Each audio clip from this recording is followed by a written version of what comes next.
The lady said it's recording. Here we are on The Blind Man in Black. I'm Brian Snyder. Thank you for watching on YouTube and listening on Apple Podcast. If you like the show, please rate, subscribe, and review. And if you don't like it, please rate, subscribe, and review.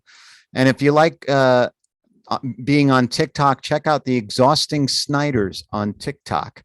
So I'm excited. I'm here with a skateboarder, a social worker.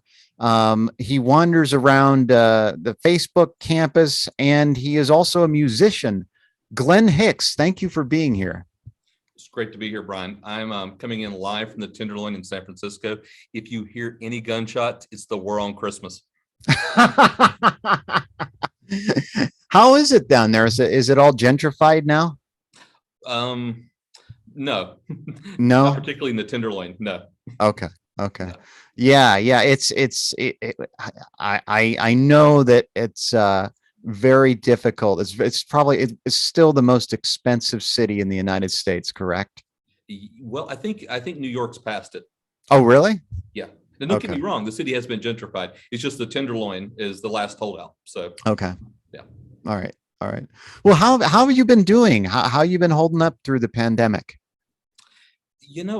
What I've discovered is that if you have a partner you really get along with, which I really do, I really enjoy this company, it hasn't been that bad. We've spent a lot of special time together, played a lot of music together, a lot of great walks, conversation, time with the dog. I mean, so that aspect has been pretty cool. But when you have aging parents on the East Coast, that kind of stuff gets you worried, right? Yeah. So, and not being able to go back there as much in those things. But no, I think we've been coming through pretty good. I think we've done a lot better than a lot of other people, and I feel pretty fortunate in that. So, well, I'm happy to hear that. And how is little Wheelie? Little Wheelie Nielsen she's becoming a San Francisco icon. Kind of like the twins. I don't know if you remember the twins. Yeah, from Full House.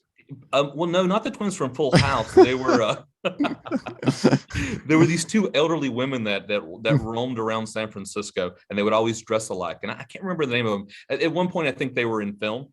But they kind of became sort of iconic in San Francisco. Okay. Wheelie's kind of becoming that way. She wanders around downtown every night. She greets all of her fans. She sees all the tourists. She hangs out in the Union Square. So she's just becoming part of the city. Wow. Has she been in any movies yet? Something, we were almost in the Shanghai, that new Shanghai, excuse me. It's the new Marvel movie. I'm trying to remember the name of it. One of the new Marvel movies. We were on the outskirts of the Muni Chase. Okay. Yeah. All right. That's cool. Yeah. So have you started a Wheelie Nielsen TikTok channel? There's been a lot of suggestions, but I haven't done it yet. I have only on Facebook, which is embarrassing. I'm not even on Instagram with Wheelie. So she's just Facebook famous at this point. That's great. So let's what's that? I said I'm a little behind in things. All right. That's all right. Yeah, I have no fucking idea what's going on anymore. I barely listen to the news anymore. I'm because it's all horrible. But let's start at a different time. Let's start at the beginning. Where are you from? Okay, so originally I was born in Hollywood, Florida. Oh, really? Yep, Hollywood, Florida. Okay. My father was originally from North Carolina, Hickory, North Carolina to be exact. And he had moved down to Florida with my mother, who was from Scranton, Pennsylvania. Okay. And the first couple of years of mine, my brother's life were spent in Hollywood, Florida. And my father thought, this is not the place to raise kids. And so we moved up to North Carolina, and our uncle sold us a little plot of land in a town called Bethlehem. All right, little town of Bethlehem in North Carolina. And it was back in the woods. And so we built a little log cabin. And so I was kind of raised from about 5 on in a log cabin in the woods of North Carolina. Really? Yes. Like off the grid, or like? Not off the grid necessarily. I mean, no, we were not off the grid. We had electricity and things like that, but and a phone line. But no, we had chickens, so we got eggs. A lot of our food came from the garden. When I would get up in the morning, my morning chore was to go collect the eggs. Okay. And bring those in. And my mom sold eggs at work on occasion too. which is kind of funny to think about now. But no, we had a little farm, a mini farm. We didn't have like, we weren't slaughtering pigs or cows by any stretch. But a lot of what we had when we were kids was just to make ends meet. You know what I mean? Because we needed that, So, but no, I was raised on a little farm in the woods. Now, what did your father do again? Originally, he was a carpet layer. Okay. And then eventually he gave up carpet laying and he started a carpet supply store for carpet layers. So, just selling tack strip and tools. And then he started doing binding rugs just on the side for designers. And then eventually he switched his whole entire business over where he just made rugs, custom binded rugs, different things like that for designers and people. So he ended up being a rug craftsman, I guess, in the end. Now, what did your mother do? She worked for a furniture company called Vanguard.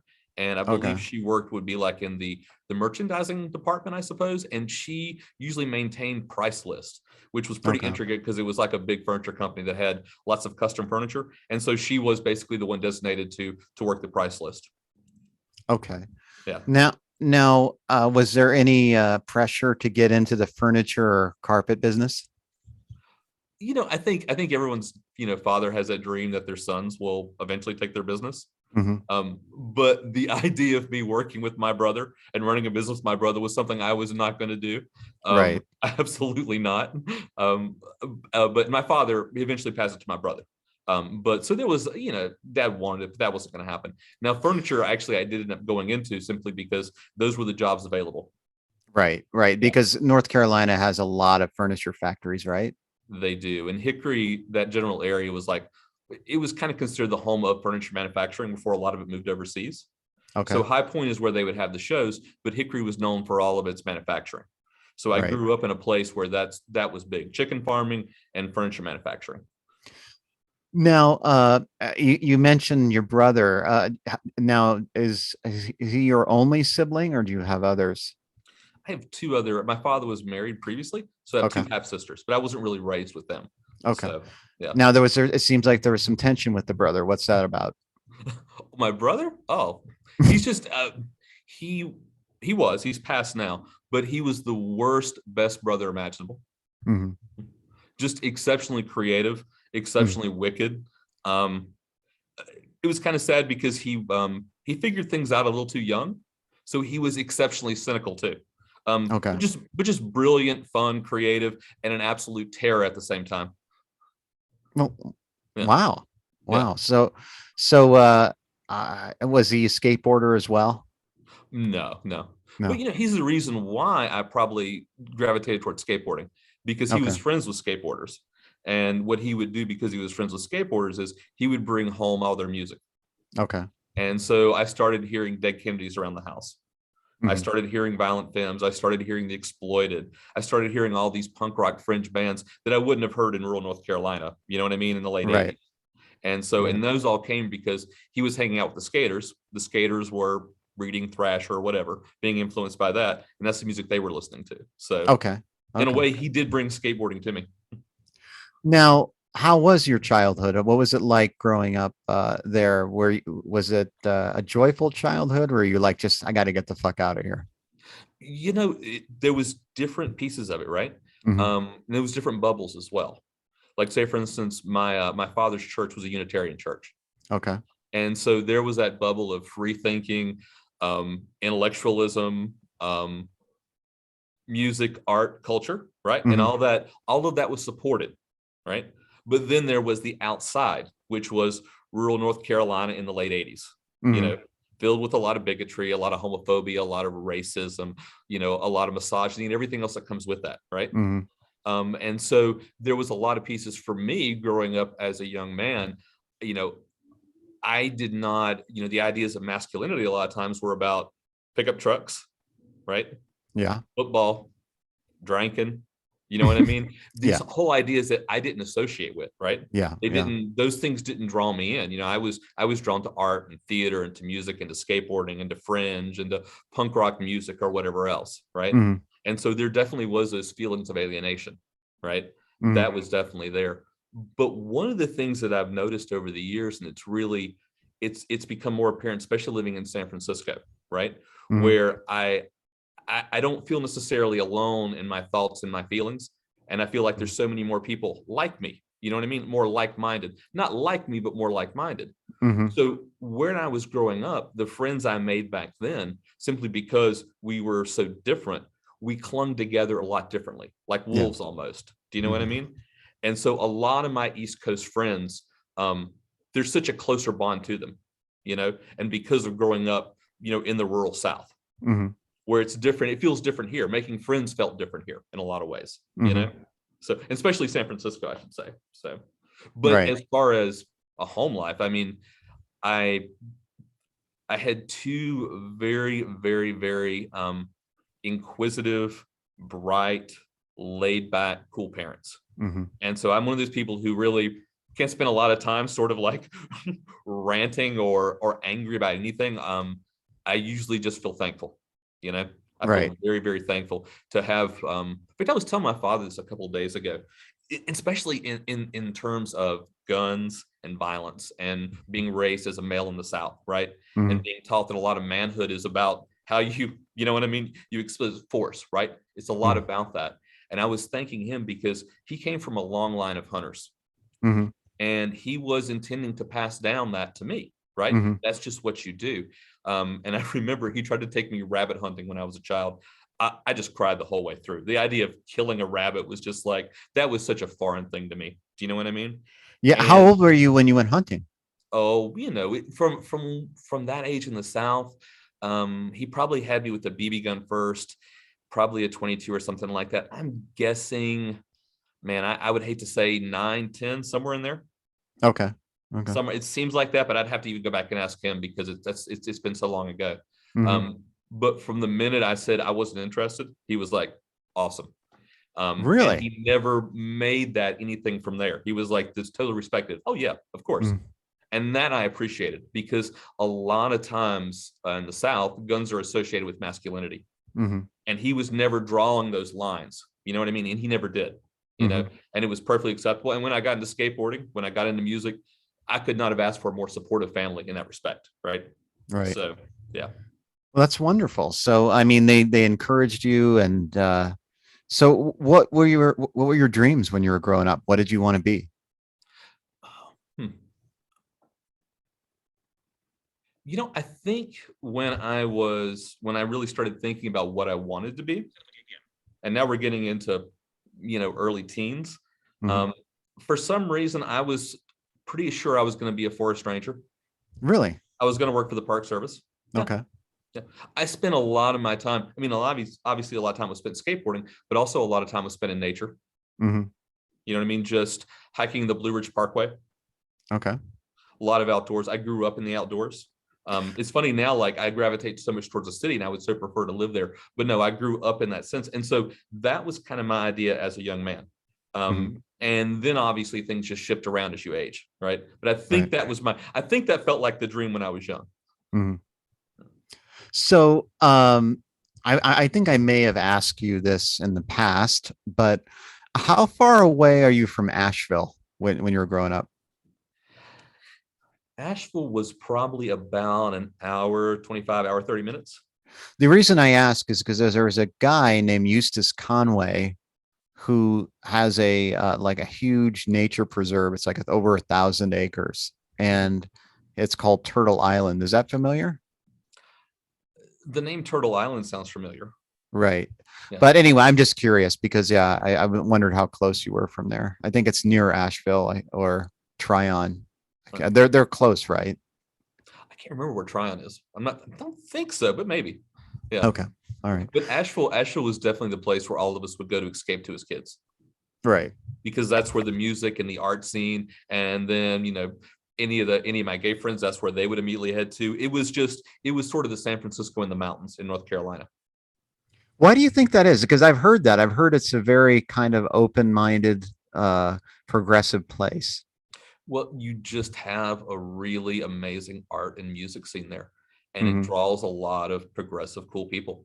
Okay. It's kind of like the triangle, Raleigh, Durham, Chapel Hill draws a Okay. lot of people from around the world because it's the research triangle. right? Okay. And it's also Chapel Hill has always been legendary for music and arts, right? It's the same kind of thing. It's just different centers in North Carolina that draw different people like that, different population centers. But Asheville has always had just drawn such great artists and such great art community, even a lot of the folk artists too. I could even go into that as well. But yeah, it's that seems like the reason, right? I don't think like the Research Triangle, they're drawing in people like that, right? I think it's more in the music and art scene. But yeah, it's a special place. And like I said, that was where a lot of us kind of ran to get away from things. Now, so like what drew you to the punk music? I mean, it sounds like you had a very healthy childhood. So what kind of made you want to Rage Against the Machine, like musically? Well, that's well, there's plenty of things to be angry at. Do you know what I mean? Yeah. Ton of things to be angry at. So it's not like there wasn't things to be mad about growing up in the South. There wasn't things to be alienated at, you know. I'm going to tell you one of my first experiences that really struck me and changed me too. It's and this kind of maybe comes where some of that punk rock sort of things came from, those feelings, the music, and that attitude for a bit. So I was at an event, and a bunch of old men were gathered around me. I believe that a lot of them were World War II and Korea veterans. Okay. Now, as a young man in the South, I was told to always honor my elders, and especially those who served, right? That was just something that was drilled into you. And so they're all sitting around talking. And one of the gentlemen says that he was, I can't remember what his rank was, but he was, helping people load onto the boat. And he starts describing a young black man who was not wanting to get on the boat. I think it was to go to Korea. And the story goes along, and he proceeds to say, you get on the boat, or, I'm going to, beat you down. And the guy basically says back, what's America ever done for me? What's a black man have to do with the Korean War? Which is all perfectly legitimate questions. Do you know what I mean? And especially during that time. And so then the man brags about knocking the black man down on the ground and taking his gun butt and beating the black man's head open, busting it open, and the blood going out. And I'm watching these old men all standing around, and what I'm expecting is everyone to look in shock. But all of them started cackling like it was the funniest thing they'd ever heard. And that sort of, that kind of awakening sort of thing, because, in my house, that didn't fly. That's not what was discussed. Do you know what I mean? I'm in some Unitarian home in the Deep South. You know what I mean? It's a different kind of thing. But when I got outside of it, and so those kind of things let me know that I wasn't like a lot of the other people I was around. I was different. And I think that's what probably led to me listening to more punk rock. I see. Yeah. I see. Now, I mean, what is it about your father's upbringing that, and your mother as well, that they were able to, kind of instill a sense of equality and equity? Like, where did that come from? I'll start with my grandfather. This is actually a really great story. I don't know if I've ever told you this one or not, Brian. I think you'll enjoy it. And since this is something that's passed down, hopefully it's accurate, or as accurate as I can be about it. So my grandfather grew up, I don't know exactly how I want to say this, because I want to kind of be as kind as possible, but there was a lot of clan where I grew up, and a lot of clan running through a lot of families, and it was what it was, right? And I don't mean to say was what it was like that, but that was rural North Carolina at that time. And my grandfather goes off, I think at 14 or 15 on his own. He eventually ends up joining the military, and he goes and he serves overseas. He spends time fighting in some of the really, really brutal battles, some of the island ones in the Pacific, right? He was raised probably with a lot of hate and a lot of bigotry probably passed down to him. But here he found himself, he's in the military serving with all kinds of people from all over the country. And then at the very end of his service, they dump him off in China to kind of decompress for a while, right? And all of a sudden, he's in China, and he is falling absolutely in love with the people and the culture. Kind of that mind-blowing thing. Here's this young man out in the world, and he's realizing just how special other people, other cultures are, not just his own, right? So he came back with a whole different kind of probably outlook on life, I would say. And so he ends up coming back, and I think his grandfather and or it was his father, maybe his grandfather as well, were dentists. So he became, he started making false teeth for a living. Mhm. And so this was in the time when it wasn't CAD anymore. This was when everything was kind of hand done. So you had to be a craftsman to make, false teeth at that time. So it was a craftsman kind of job. And so he was really good at his craft. He was fantastic at making false teeth. Mhm. And this was probably circa somewhere in the 50s. And I Mhm. think you probably know about this as well. A lot of what the Klan did back in the day, a lot of what their focus was is just making sure that no Black professional ever got ground in the South, right? Mhm. You didn't want a Black dentist, you didn't want a Black doctor, you didn't want a Black policeman, and if anyone came to town, that's who you would run out. Do you know what I mean? Mhm. Because once people started establishing professions, things would change, right? Mhm. And that of course scared people to death, obviously. Mhm. And so my grandfather, making false teeth, good clientele, doing just fine. A Black dentist comes into town. Now, this Black dentist had no intention of serving the white community. Mhm. The only intention he had was servicing people on what was called the Hill, which was the Black part of town, right? Mhm. Because none of the white dentists would touch Black people back then. Do you know what I mean? Mhm. That just wasn't happening. And so this dentist was not coming into town to take anyone's business. He was coming into town to serve people who were not being served, right? Mhm. And my grandfather started making teeth for him. Mhm. Well, over a period of time, my grandfather started becoming really impressed by a couple things. First thing is this man paid on time. A lot of the other dentists did not pay on time, right? Mhm. But this guy did. And when this guy would come in, what my grandfather loved is this guy always had his wife and his kid in tow. His always was about his family, always. Mhm. So my grandfather started respecting that because a lot of the other dentists, you know what I mean? They were out gambling and drinking on the weekends. He knew you know what I mean? And Mhm. so it was like my grandfather was starting to really respect this guy as a man. Now, don't get Mhm. me wrong, my grandfather was probably not progressive by what we would consider in our times, right? Not Mhm. at all.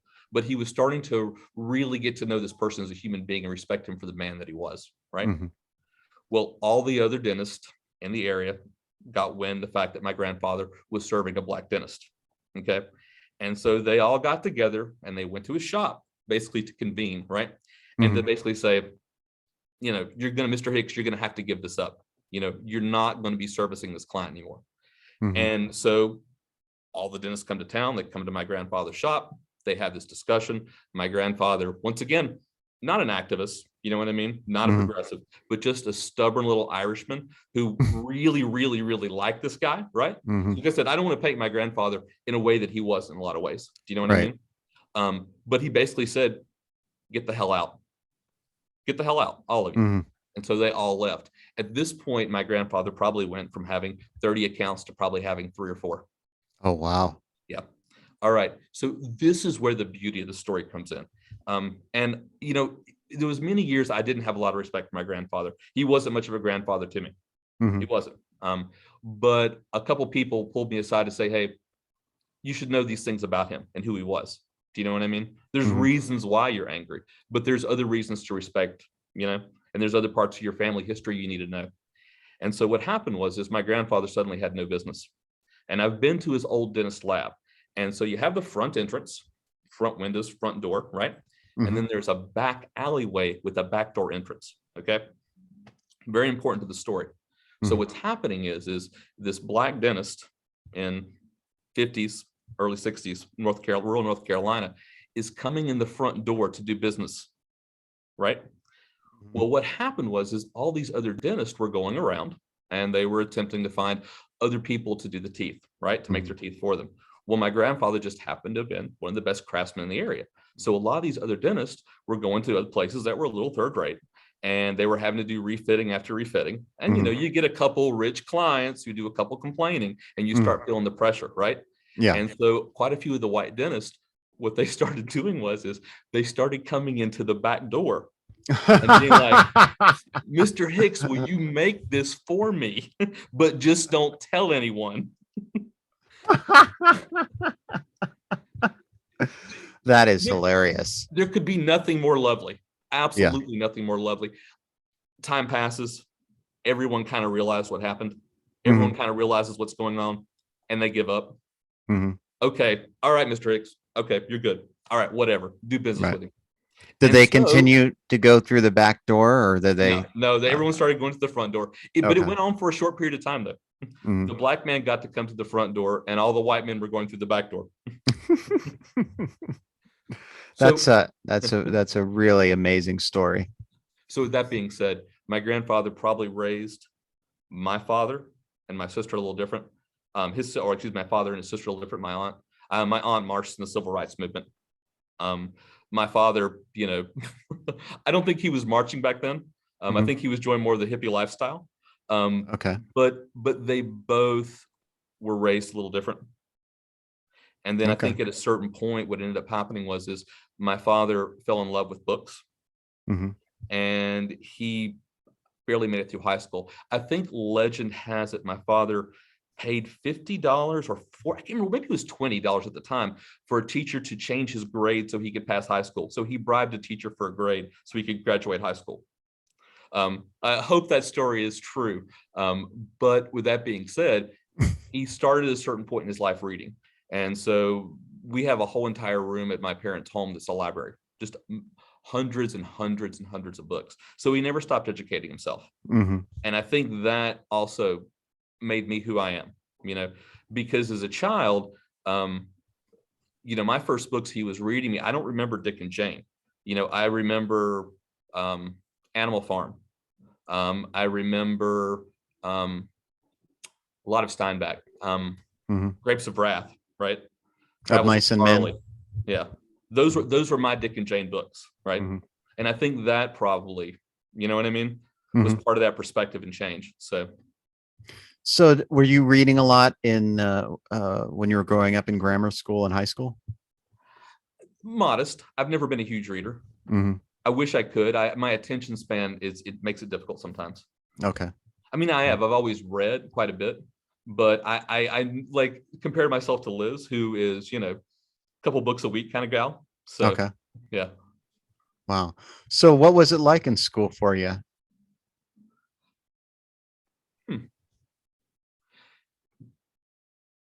Alienating in a lot of ways, obviously, being weirdo artist kind of guy, right? Entertaining. Definitely being kind of the odd person out and being with the art kids. We got to do a lot of fun stuff. Plays, music, that kind of thing. So I can't, there's aspects of high school that I could bemoan, but there's also other aspects that were a lot of fun. There's a lot of creativity happening. I met a lot of friends. We made a lot of art, made a lot of music, that kind of stuff. So were you primarily doing music, and you mentioned theater as well. So were you doing theater? Oh yeah, for sure. So God, I think it would have been my junior year of high school, maybe senior year. Me and my friend Brockton, my friend Graham, we wrote and we started a play together for high school. And then when I got out of high school, I also did some community theater. So I did all the plant manipulations through Little Shop of Horrors. Okay.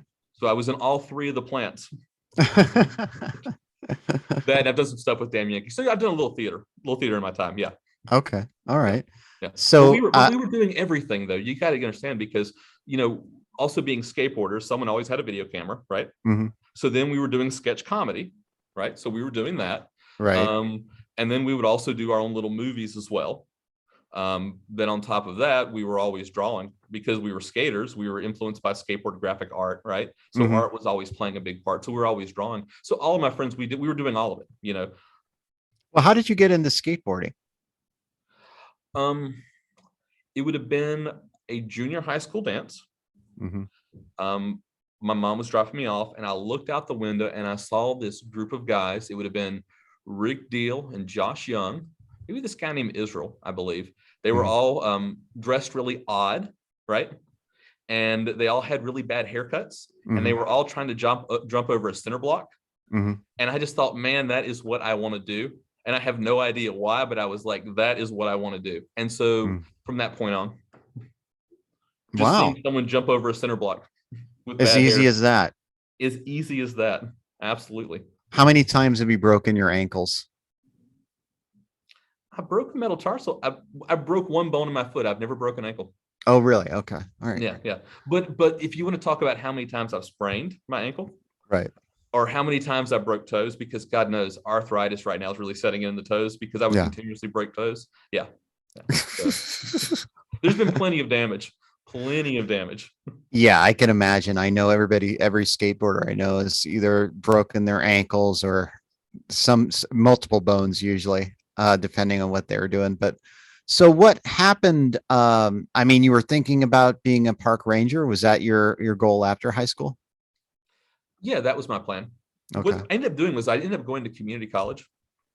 And the idea is that I would goof off my last year in high school, take nothing but art classes, Hmm. go to community college for 2 years, transfer over to Appalachian State University, and then try to figure out something with the Park Service. That was kind of what my idea was going to be. But then at a certain point when I was doing the community college thing and working as well, I started playing in a band, and doing three things at once was almost impossible. So the first thing to go was school. Hmm. And so I dropped out of community college, and then I just worked full time and played in a band full time for quite a few years after that. What was your main instrument? It was always bass. Okay. Yeah. What had happened was when I was in high school, my friend, we'll say Brockton McKinney, whose name was David at the time, but Brockton was kind of the instigator for everything when we were younger. So he would drag me into every possible situation because I was shy. When I was a young person, I could barely talk. I was so frightened. And because I was his friend, he would force me, oh, we're doing sketch comedy today. Here's a camera. It's in your face. I want to write a play and present it in front of school. You're going to do it with me. Right. Okay. Well, there was a certain point in high school. He was like, I really want to play the talent show, and I want to write a rock song. So I was like, all right, let's do it. So he wrote this terrible song called Gun, and it was about teenage suicide. I think the same chords as Teen Smells Like Teen Spirit. It was very much like Smells Like Teen Spirit, right? That's what it reminded me of. And so I think we had two bass players. And so I learned a very easy bass line to go with it. And so we played high school. We played the high school talent show. So that was my first time actually playing bass. After that, I put it down and didn't play for quite a few years through my college. And then at a certain point, Brockton had returned from art school. He was going to the Winston School of the Arts. And he had returned, and he was wanting to start a band. And he said, you used to play bass. Here, why don't you play bass in my band? I want to form a band. And so that's what ended up happening. It was basically just an instrument. I need a bass player here, play a bass. So there was no kind of structure to it. There was no plan about it. Now, was there a point at which you're like, I'm going to do this professionally? Well, there's illusions, right? So you have these kind of right. Well, first off, I was not a good musician at that point. So that makes it even funnier to me now to think about. But what happened to us is we were young. Brockton, the lead singer, was very charismatic and really could entertain people. He had that ability. And he was a decent songwriter and excellent performer, right? And then there was a couple other members of the band. The drummer was actually a really talented drummer, and he's gone on to play in some really good metal acts. He's super talented, actually. And so there was some good elements about the bands, and a lot of girls would come out to see us. And when the girls would come out, the guys would start coming out. So we started building a little momentum in our hometown. And then my brother, at a certain point, don't remember exactly how this was happening, but at a certain point, my brother sends off a cassette. And this was back when we didn't have CDs at this point to send off. We were it was pretty shabby. We sent a cassette of our demo, and he sent it off to, at the time was called, I believe, Blockbuster Pavilion, which can be like Shoreline Pavilion here, the big amphitheater. Okay. Right. And the reason why I sent it there is they had a person who was booking bands for their, what would be called their side stage. So the stage in the beer garden, right off the side of the stage. And so he'd sent that cassette. I think this young lady was coming into work. She was needing the band to be the side stage for Moody Blues. And her CD player wasn't working. And she was like, oh, here's the tape. Well, I'll listen to this. And she put it in, and she was like, yeah, these guys are fine. And so she called us and booked us, right? Wow. And so we got booked, and this was when Moody Blues was this is when they had an orchestra with them. Okay. Somewhere probably 96, 97, somewhere in those years. And so we got to kind of do the opening set, right, for the opening band, and then they went on. And then for some reason, they allowed us to play during the Moody Blues intermission. And that's what kind of really sparked it for me, because what happened is the Moody Blues, it wasn't high energy. I mean, great musicians, but it was not a high energy show by any stretch. And so here is kids, going nuts on stage. I mean, God knows it was probably terrible how it sounded, but there was enough energy. Do you know what I mean? And enough life to it that when we did the intermission, people backed up in the beer garden, and it just looked like a sea of 1,000 people. And that feeling of playing that and getting that energy, that's what kind of sealed the deal for me. You know what I mean? I was like, it's not just so much the idea of fame, but just the idea of that kind of enjoyment and that kind of high, Yeah. And then from there, we ended up doing more side stages. So we got to do one for the Allman Brothers. Okay. And that was big, right? The Allman Brothers, especially during those years. O'Teal was playing bass. One of my favorite bass players was their bass player at the time as well. And so that was really cool to do that. But that actually brings up a funny story, Brian. And there was a little bit of heartbreak when I was a kid, but I can really laugh about it now. It's hysterical to me. So this is the Allman Brothers, right? The legendary Allman Brothers. And we're all excited because we're kind of a jam sort of rock band. We're kind of Dave Matthews sounding, right? Okay. And so we're all excited because this is the Allman Brothers, right? And oh my God, will we get to meet the Allman Brothers? I mean, we're just playing side stage, but who knows, right? And so we're setting up and we're doing our sound check. And then all of a sudden, 2 of the members come out from backstage and they stand to the side of the stage and they start listening to us, right? And I just remember looking down and seeing one of them cross his arms and kind of do this. What are you doing? Because I can't see it. Oh, I'm so sorry. That's all right. Shook his head, just kind of like, oh God, what am I listening to? And walked off. Oh, yeah. I bet that was a little disheartening, right? Yes, but now it is so funny, right? Because I'm just thinking these guys, these incredible musicians, like I said, especially O'Teal Bulbridge, the bass player they had then. I mean, he really is a world class, one of the best bass players in the world, right? And so these are just world class musicians, and these are the guys opening for us. No, I got it. I totally understood that. Yeah. And so we got to do that, but then like the real kicker was there was a radio station called 106.5, and it was 106.5 Charlotte Alterno Rock radio station, right? And that was Charlotte's big radio station. And they had, how they would always have those end of the year concerts. All the big radio stations would. I think they probably still do, right? Where a bunch of bands come out to play. Well, they were having their big end of the year, what they called their weenie roast. And they were going to have what they called North Carolina's hottest new band was going to be chosen, voted in as the opener for this music festival. Now, this is a big deal because Faith No More was the headliner. And so getting to play with them, I think Cowboy Mouth, it was a bunch of different bands from the late 90s, alternative rock bands, whatever was big on the radio station back then. And so we ended up winning whatever this Battle of the Band things we did. It was supposedly by voting. And there was also rumors that one of our fans, like, I think stuffed the ballot box someplace and illegally won us this privilege. I don't think we got it on our own. I could be wrong about that, but that's my understanding. But so we ended up getting to open this big music festival. So that time we had to play on the main stage, and we got to open on, it's basically like getting to play Shoreline. And that was frightening, right? Completely, totally frightening. I'm lucky I didn't pee in my pants, but it was those kind of things that like made me like think, oh wow, this is what I want to do, right? But the reality was I really wasn't a good enough musician to be in that place. It was just happened to be at the right time with the right people and just all the right things happening. But it was fun though. I mean, it was a good ride and it was a good time. That's great. So what happened after that? After that, let's see. I tell you, that actually goes into one of my favorite bands after that. After Area 51 was, because the band I'm talking about was named Area 51. The lead singer was really into aliens at the time. Later was very embarrassed by the name, right?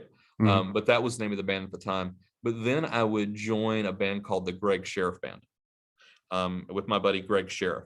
Also another person who's exceptionally embarrassed by the name of his band because it's his name. But with the Greg Sheriff Band, we had a thing where we worked our hardest to play the absolute most absurd gigs we could. And so that was part of our shtick. Where could we go next, right? And so we ended up having a top tier 3 list of the 3 most absurd gigs. This all started because we were playing this place called the Landmark Billiards in Statesville, North Carolina. And my brother would often refer to Statesville as a cultural mecca, as a joke. But Statesville had this place called the Landmark, and they played decent. It was this bar. I'm sure it was a front for something. I've seen the owner of it and policemen exchange wads of cash before. Little handshake wads of cash. So it was definitely something was going on at this place. I don't know quite what it was, right? But we would play at this bar. And so they were having a battle of the bands. And we were kind of excited about it because whoever won this battle of the bands would also get some recording studio time. And it was a couple days worth. And it was also great because the person who would be recording it was also a friend of mine named Mike Ray. And so we were kind of excited. If we can win this, we'll get some recording time. Well, unbeknownst to us, we show up and the owner of Landmark decided it was not only going to be a battle of the bands, but it was also going to be a battle of the bands and a wet t-shirt contest combination. Exciting. Oh yeah. And this is Statesville now. And so what I want you to know is, Brian, is we won the battle of the band. We won it, right? We got the studio time. The girl who won the t-shirt contest was noticeably pregnant and covered in jailhouse tattoos.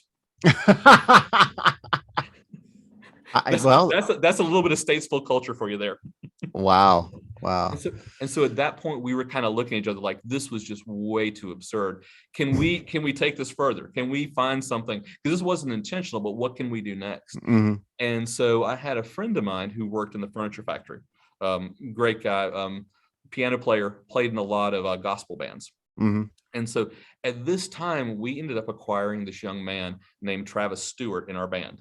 A really odd kid. I assumed he was an exchange student from Europe. I didn't think he was from America. I really honestly didn't. And he was really into electronic music, really into it, and on the cutting edge of it as well. And he would later go on to do stuff for Adult Swim.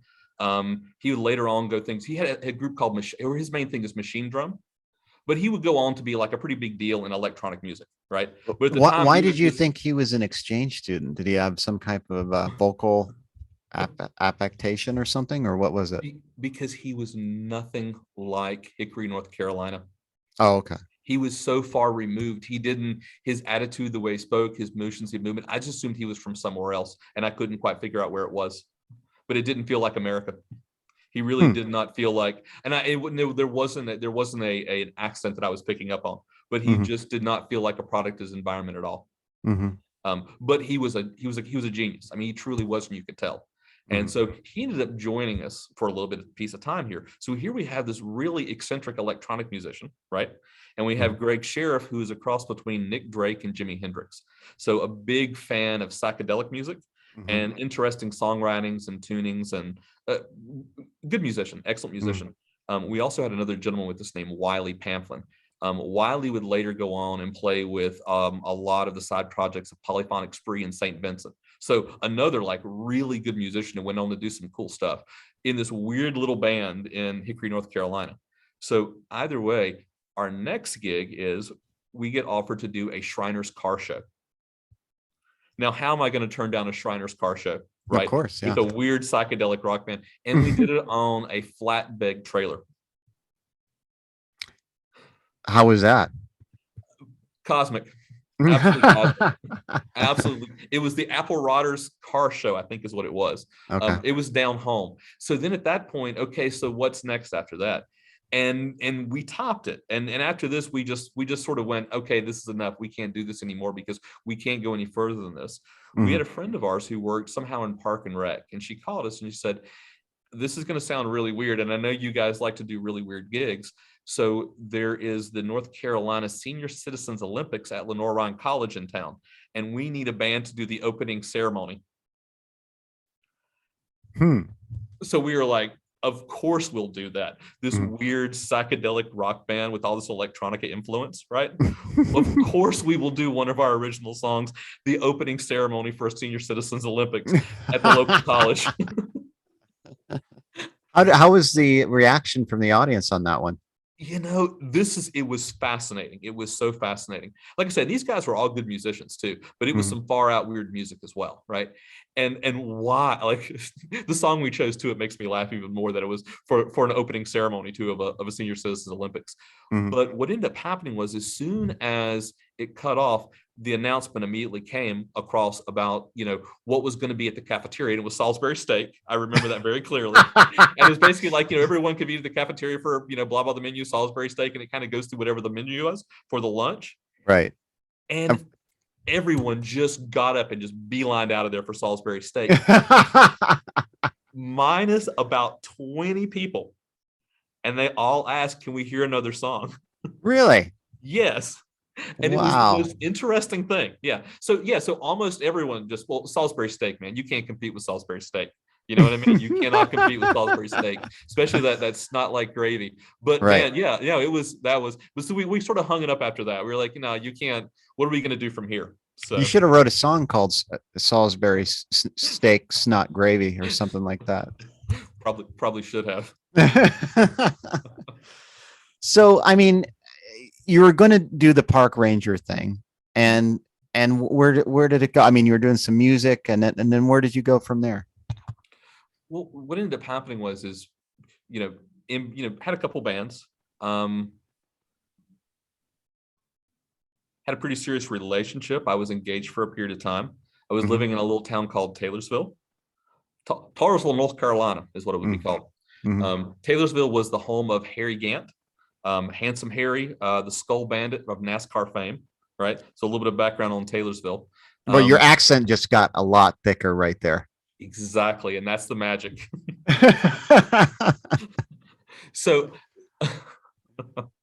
what was that question again? No, you said, I want to just say NASCAR one more time. Nice car. Years ago, I was working at Progress Foundation in San Francisco, and there was a young woman working there. She was a relief counselor, and she was African American woman from Alaska, right? And she was a theater major. Andy, just phenomenal human being. Andy approached me one day. This is before she had met me. She goes, I've been hearing about you, Glenn, and I heard you were from the South, and I have this part in a play, and here are the lines I have to say. Can you help me and teach me how to say it? And part of the lines were NASCAR. So I helped her learn how to say nice car, which was fantastic. That's hilarious. So, I mean, my understanding. Actually, I know where I was at. I apologize. Okay, go ahead. I can go back to that. Sorry about that. So I was in certain bands, hanging out. Actually, we even go into, I was in a punk rock band for a little bit of period of time, which was fun, an actual punk rock band, because most things I was playing in was Americana or rock based, right? Wasn't punk rock at all. But I was just sort of meandering around in a relationship that fell apart. I ended up in this little one bedroom, actually one bedroom, was a studio apartment with a Murphy bed, right? And I just randomly get a call from one of my good buddies, Jamie. And Jamie had been working in valet business, parking cars. And he had been transferred. He was working in Tennessee, I think in Knoxville, and he had been transferred to San Francisco to run this valet company out there for this company. I think that was in Columbus, Ohio. And he called me and he said, man, I'm running this business out here. I need an assistant manager. It's a cash on hand business. I don't really have anyone I trust. I know you're not digging North Carolina around having a good time. Why don't you come out to San Francisco? I got a place on the beach. We'll make lots of money. It's going to be great. And so here I am in North Carolina. Things aren't going so well for me. Not really happy with life. I think I would just left my other band I was in at that time as well. And so that's what prompted my move from probably somewhere around 27 to California. So what year was that? Early 2000s. So like 2001, maybe. All right. Something like that. It seemed like that. Yeah. So was this your first adventure out to the West? When we were kids, my father, he, like I tell you, he ran a shop, and he sold carpet supplies, so carpet laying supplies, I should say. Some gentleman was having a really hard time paying bills, couldn't do anything, and he had convinced my father to do a trade. So he traded my father this van that wasn't expected to live very long. And so at a certain point, my dad packed up the whole entire van with the family, and we headed out west. So he wanted to go to Crazy Horse Mountain. That was his big thing. And so I had been out to kind of Wyoming. I had been out to South Dakota and North Dakota, but I had Montana, but I had not been out to California. And that was probably when I was 13 or 14. So that first time out would have been my first time actually to San Francisco and to California. So what did you think when you arrived? Of San Francisco, of California? Yeah, just in general. Home. Just kind of where I was supposed to be. How so? Well, I'll give you a prime example of San Francisco.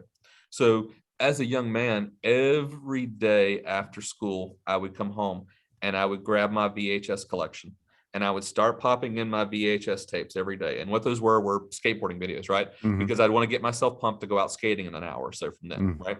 And so every skateboard video I had, guess where most of it was filmed at? San Francisco. Mhm. And so the whole entire city, I already knew the city. It's funny when I walk around with Liz, I'm like, she's gotten used to it, but it's like, why is my pervy husband constantly peeking into schoolyards, right? Because schoolyards in California have the most skateboarding history. Like, Yeah. oh my God, that's where such and such did this or such and such did that, right? Mhm. You know, and so much epic skateboarding and history was made in just the schoolyards Mhm. in northern and southern California, right? But San Francisco, and particularly with the Embarcadero Plaza, Mhm. with Fort Miley, there's a bunch of places that really pushed and moved skateboarding history, right? And were real important. And so when I came here, suddenly I'm in it, right? This is what I grew up on. This is my culture, you know, the music, the skateboarding, all of that. Yeah, go ahead. No, I have I know I don't know anything about skateboarding, Mhm. except that in Back to the Future, the first one, Michael J. Fox pulled off this. I don't know what the hell it was. It was some kind of cart that had wheels on it, and then it became a skateboard. And Right.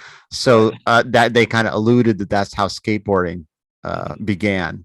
But what is the real history behind skateboarding? Where did it all begin? I mean, I'm guessing what you're talking about, which was originally scooters and probably the bars got ripped off of and people started it that way, right? Hmm. And then there's all the surf culture. You have all of that, Hmm. part of that coming from that. But what modern skateboarding probably came from, or what it looks like now, or what it is, because Hmm. that original stuff with the cones and the kind of the high jumps, where you would kind of like the limbo sort of thing. You were talking about with the sticks you would raise up and down and you would sort of do, I think they're called hippie jumps is what they were called. But there was a lot of that original skateboarding. It doesn't really relate to what people do now. And the boards were so different. But the Hmm. thing that probably was the big cultural change is when a lot of the guys started skateboarding in pools. Okay. And a lot of that early stuff started changing it because a lot of those guys were really into punk rock aesthetic as well. Hmm. And of course, it's the rebellious act of breaking into a pool, right? Hmm. And so you had all this kind of outlaw culture mixed in with that. Hmm. And punk rock culture, and that kind of, I think, sort of gave the birth, right? Hmm. Now what I'm influenced more by is street skateboarding, Hmm. and so that's a little different. I mean, it came from it was people trying to imitate what was happening in transition or vert skateboarding on the street. So people were trying to imitate that, and then it sort of became its own thing. But with street skateboarding, all of that originated primarily in Santa Monica and Venice, right? Hmm. That's where the innovation happened, or it happened in San Francisco. Those were the two hot spots where everyone, like from Mark Gonzalez to Natas Kapas to Tommy Guerrero to all the original Ron Allen, a lot of the original street skateboarders, they came from those areas, right? And so those were kind of like the centers. Hmm. And the Embarcadero Plaza in downtown San Francisco was the epicenter for what modern street skateboarding is. So all the innovation and all the great skateboarders were coming to this one plaza in San Francisco. They were coming from all over the world. Hmm. And so because that's where the scene was and that's where it was happening in the early 90s. And so that alone, the Embarcadero Plaza has so much history. It's kind of like a Wrigley Field sort of situation. You Hmm. walk in there and you're just at awe. Oh my God, this is the Embarcadero Plaza. Hmm. Because so much of modern aesthetics and skateboarding, musical taste, dress, trick selection, all of it, it all came from the Embarcadero. So how do you feel when you're skateboarding? What does it do for you? Um, well, for me, I've always had a lot of energy. Hmm. I never particularly enjoyed exercising. Hmm. Uh, a gym would absolutely drive me nuts. Hmm. I've tried it before, it doesn't work for me. With skateboarding, it gave me something physical, but I could also be creative and expressive at the same time. Hmm.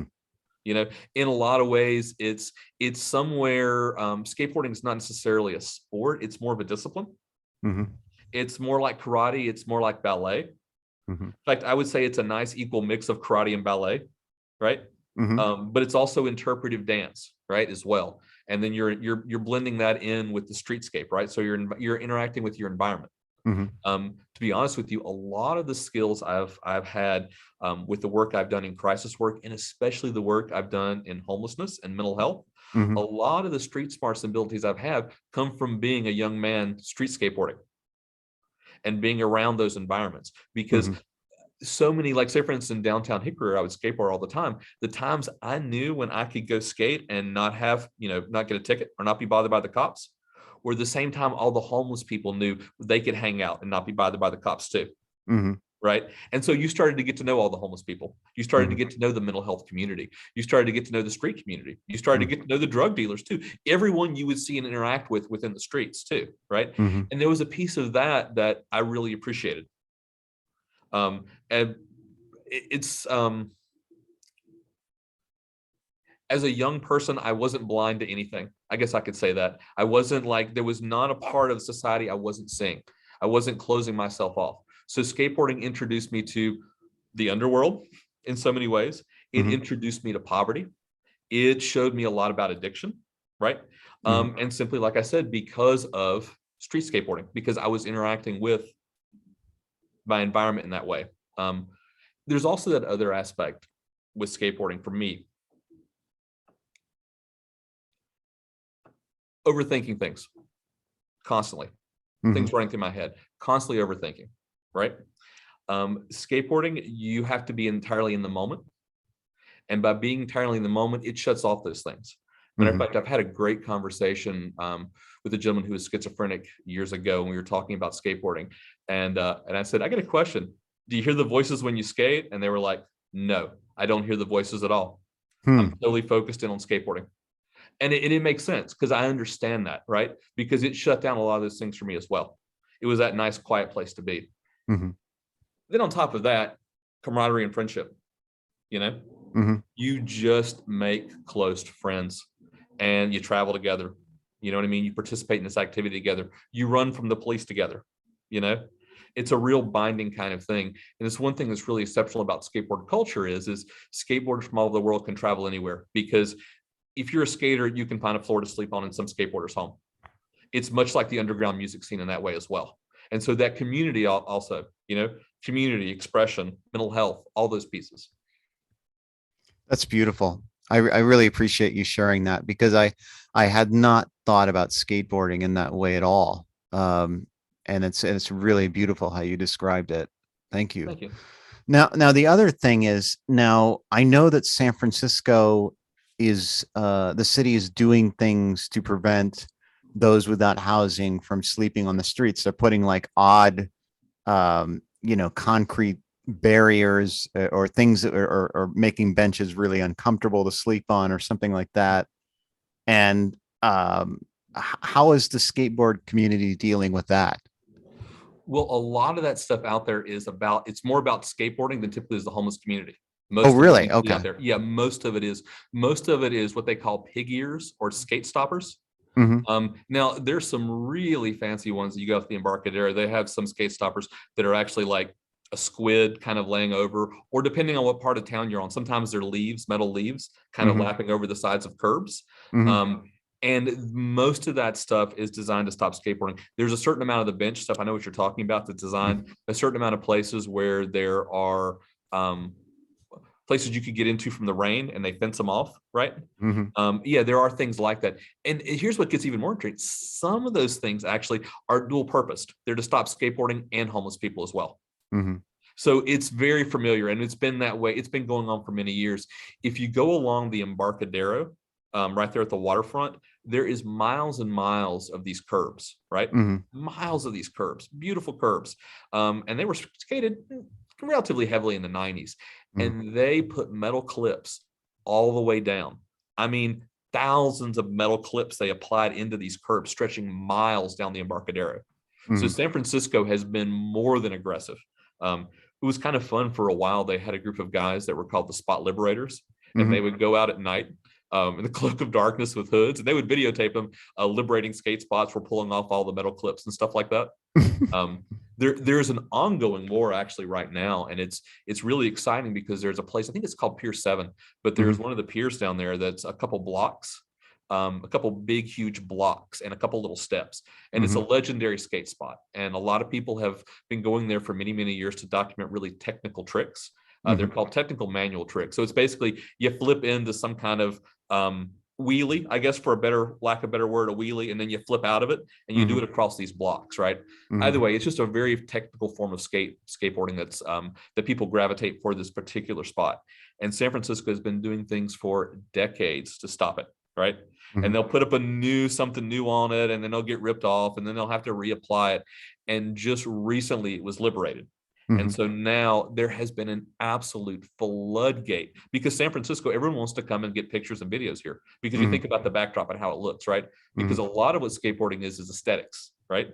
And that's why skateboarding mixes so well with fashion and art and photography and music and everything else, because what could be more beautiful than the San Francisco Bay as the backdrop for your skate photograph or your skate video?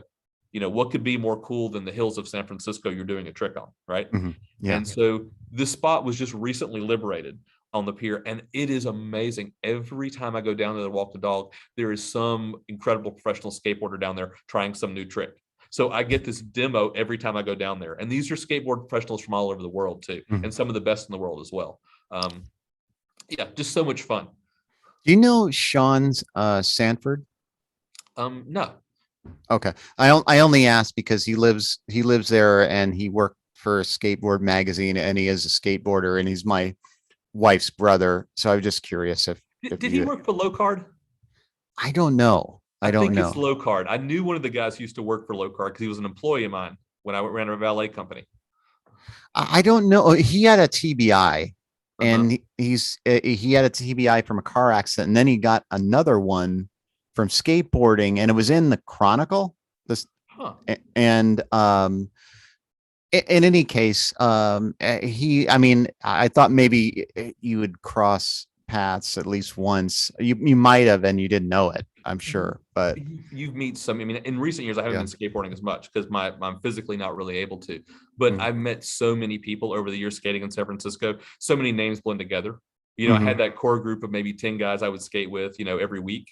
But then so many people come through, and so many people have different spots they skate. So. And I was always a low impact guy, especially because I've always been pretty big. I've never been a small person and only so much impact I can take. So I wasn't going to every big spot or important spot in San Francisco too. Right. So I didn't meet necessarily everybody in the city, but I think I know who you're talking about. And I think he worked for a magazine called Low Card was the name of the magazine. It was an independent skate like zine magazine, but it was really big, I believe. Does that sound right? Maybe. I don't know a lot about it. I know that now he does like movie reviews. He primarily writes, but he's in his, I would say he's late 30s, early 40s, I think. So but yeah. Maybe you can look on my Facebook and see him if he's there, maybe.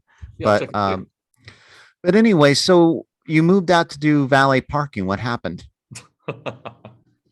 Well, so I get out here, I'm doing the business. I'm an assistant manager.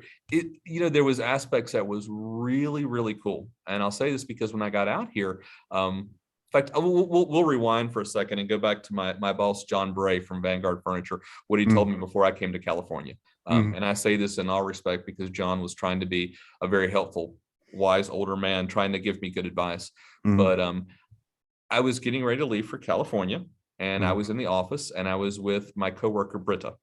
And so the owner of the company comes by to say goodbye to me and we get into this conversation. And Britta all excitingly says, Glenn's going to California and he's going to get to go to skate parks and skateboard all the time. And John just sort of looks at me and very fatherly said, now, Glenn, I want to tell you something. You're going out to run a business in San Francisco. He said, you may really want to think about things like skateboarding, how you dress. Do you want to come all scraped and bruised? Is this a good idea for someone who's getting ready to go help run a company, a professional company in San Francisco? And of course, just like everyone in my life, I nodded and said, yeah, okay, I hear you. Thank you. And I appreciated the advice as it was, right? So fast forward a little bit. I'm in San Francisco. I land here. I'm now an assistant manager for a valet company. I would say about 70% of my employees are skateboarders. What got even more mind-blowing to me is a couple of the skateboarders who worked for us were really well-known amateurs that already knew who they were. And so that was really surprising to me. Matter of fact, while I worked there, a couple of different pro skateboarders that were heroes of mine as a kid who weren't making so much money called me for a job. So like it was really an odd thing to be this boss man and to have like childhood heroes call you, hey, do you have a position at a valet company? It was fun. It was also interesting, right? And so a lot of these guys are skateboarders, and skateboarders are very much no bullshit kind of people. And they have no problem calling you out, and they have no problem with, butting up against authority. That just goes with the territory. And so here I land I'm fresh from the South. My accent is thick. I'm dressed. God knows how I dress. I probably look like an idiot. Do you know what I mean? I probably look like the most unhip person you could possibly imagine here in San Francisco, right? And also, this is a valet company, and we're working for like the really classy big restaurants in the city, like One Market, Chaya, Boulevard, Foreign Cinema. I mean, these were all these really high-end fancy restaurants as well. And so I'm totally out of my league, little Southern boy. And so these guys, my employees, I was getting absolutely zero respect. I would get snide remarks. I would have people ignore what I would ask them to do. I mean, it sucked. And I didn't know what to do. Here I am all confused. And I'm trying to think, I'm supposed to be this assistant manager. I got 125 employees. I can't crack clip. I can do nothing. What am I supposed to do? And it sucked. And I really felt like, is this even going to work? Do you know what I mean? But I never really talked about being a skateboarder to them. It's not something that was ever brought up. You know what I mean? Situation wasn't there. And I didn't look like one at this time, how I was dressing.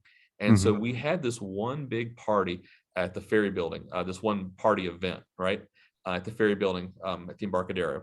And the party went off a smashing success. And the party planner was all excited. She was all thrilled with the valet service we provided, yada, yada. She had a bunch of leftover champagne. And she said, all your guys can take all that champagne they want.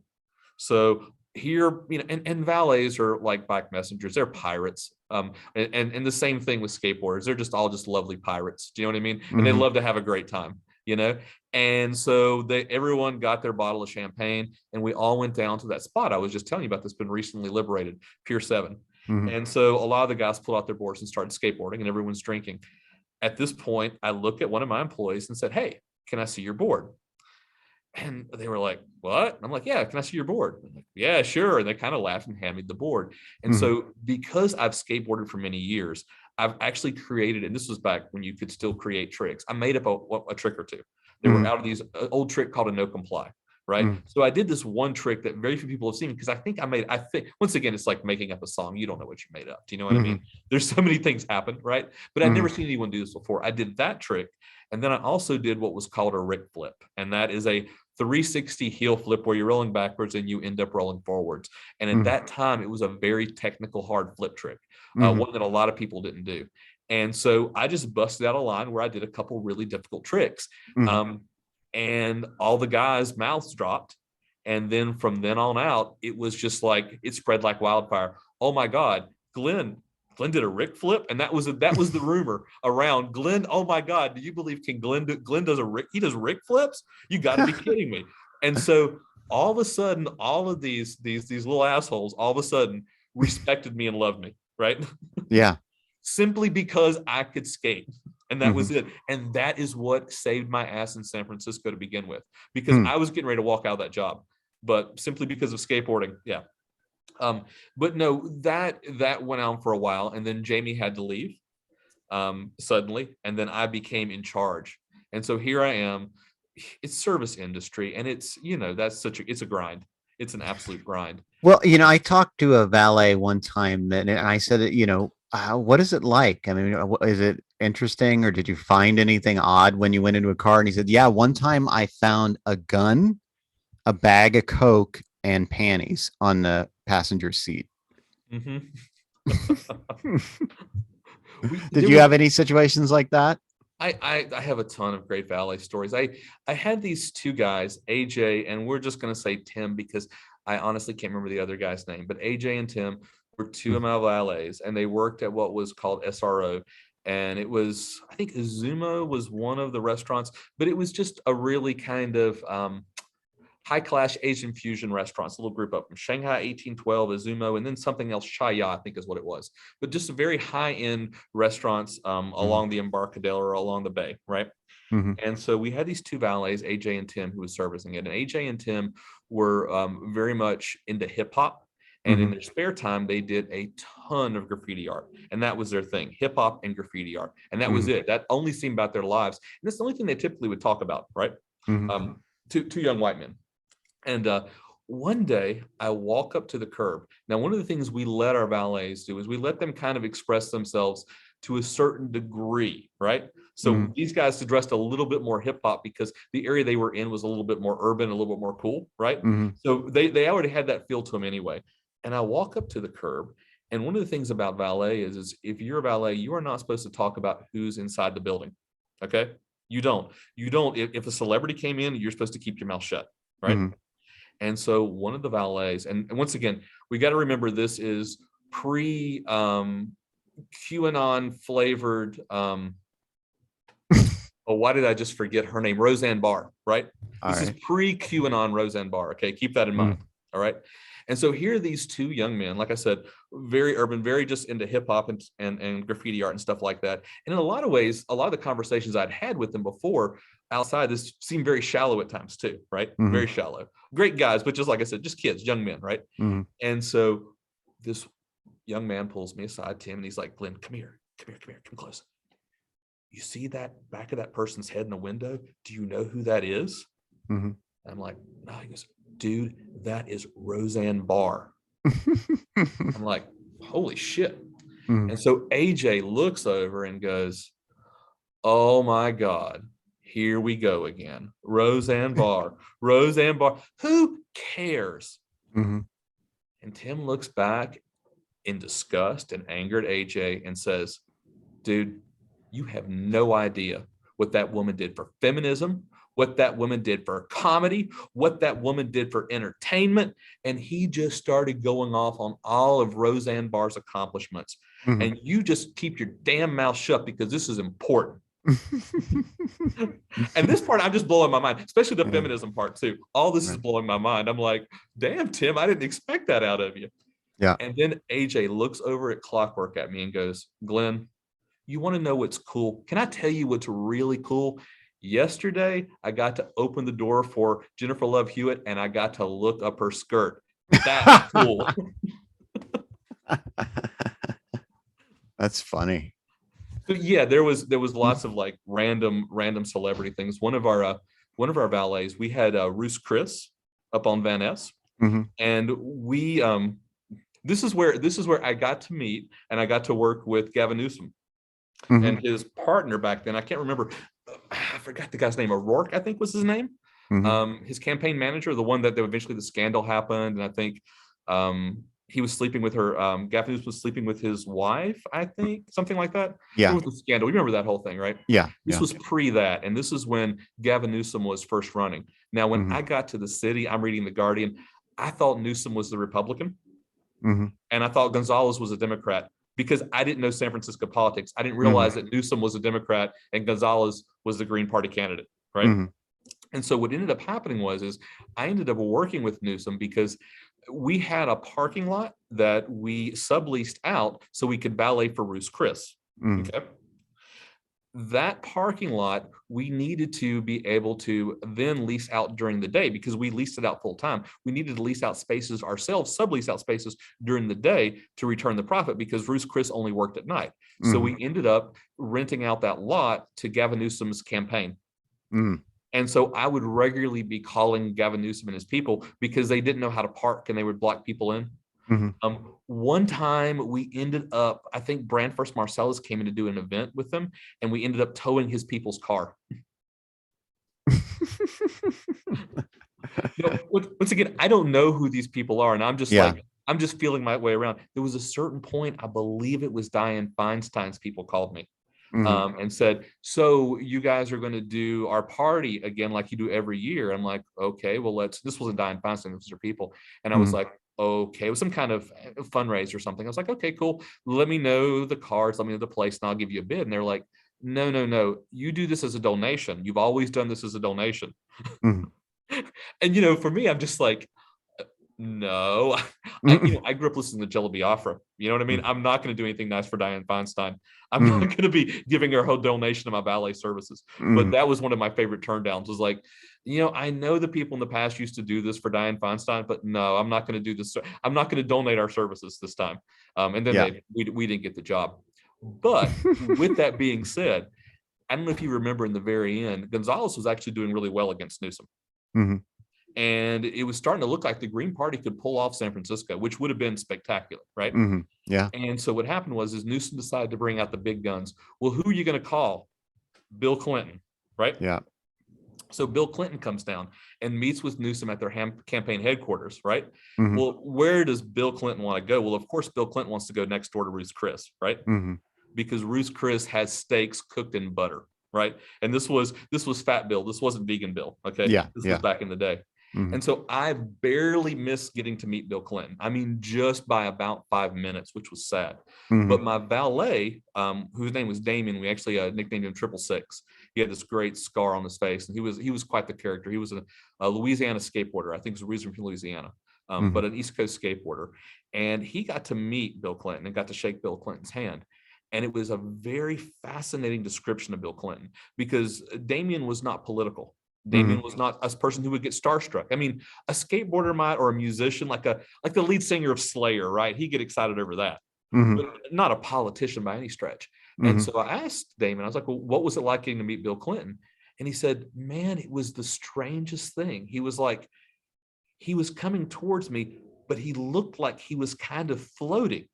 And he said, there was like light kind of behind him. And then when he reached out to touch me and I felt his hand, he didn't feel like a real human being. He said, it really was weird. He goes, I didn't understand what was going on. Well, I it's funny that you mentioned that. I have shaken or shook Bill Clinton's hand, and it was the softest hand that I've ever touched in my entire life. Like no manual labor. Maybe that was part of it. Yeah. Was there light shining behind the back of his head? No. I mean, he was human, but it was it was very obvious that his hands were just lotioned up and like that he hadn't done any manual labor ever. I got to shake the hand of my childhood crush. I still have a crush on Lucinda Williams. Okay. And she had the most ridiculously soft hands for a guitar player. I still haven't gotten over that yet. Yeah, that would mean because you think they'd be calloused and yeah. No. Yeah. No. Yeah. So what happened after the valet stuff? After the valet stuff, eventually I just decided I was not going to do that anymore. And so I packed up my bags and I headed back to North Carolina.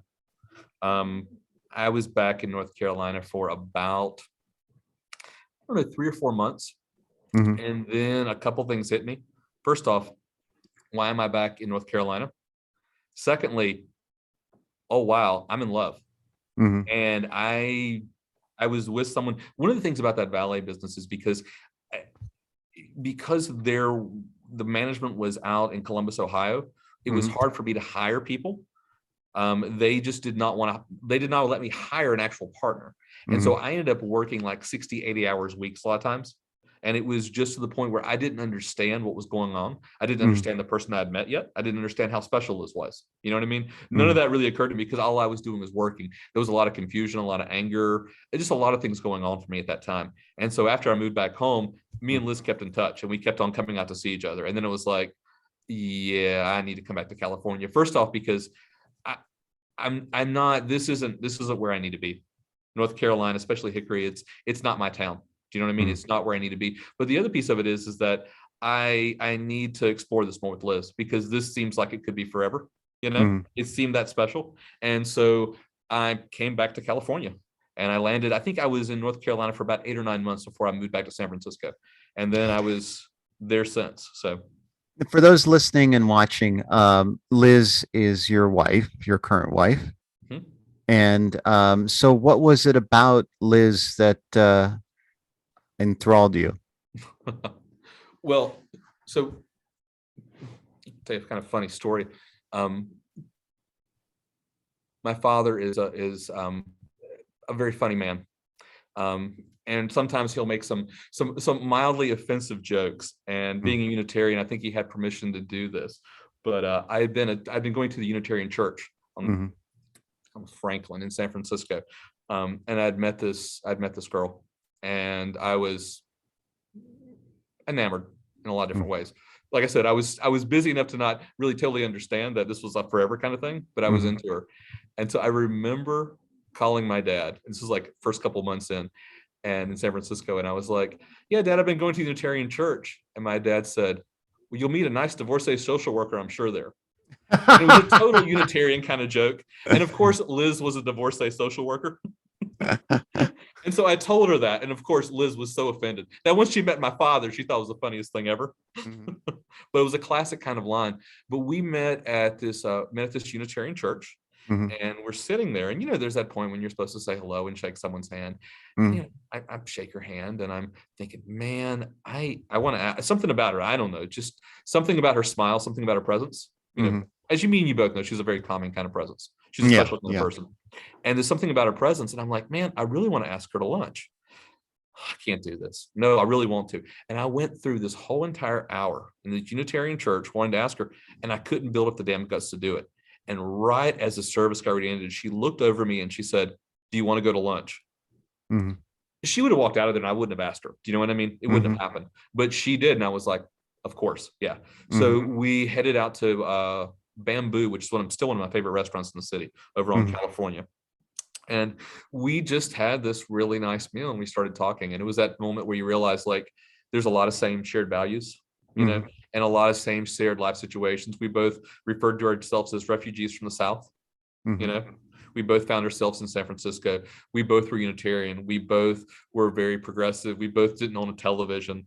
We were both vegetarian, non-smoker. I mean, there was all these little things like that made things easy, right? But once again, I think, like I've said before, it's like once you get to know Liz, she's special. She's an original. She is. She's sincere. There's not an insincere bone in her body. There's not an evil, wicked bone in there. There's just not. It doesn't exist. And that piece became real apparent really quick. See, I'm getting all teared up here. You can't see that, but I'm getting a little emotional now. It got me a little.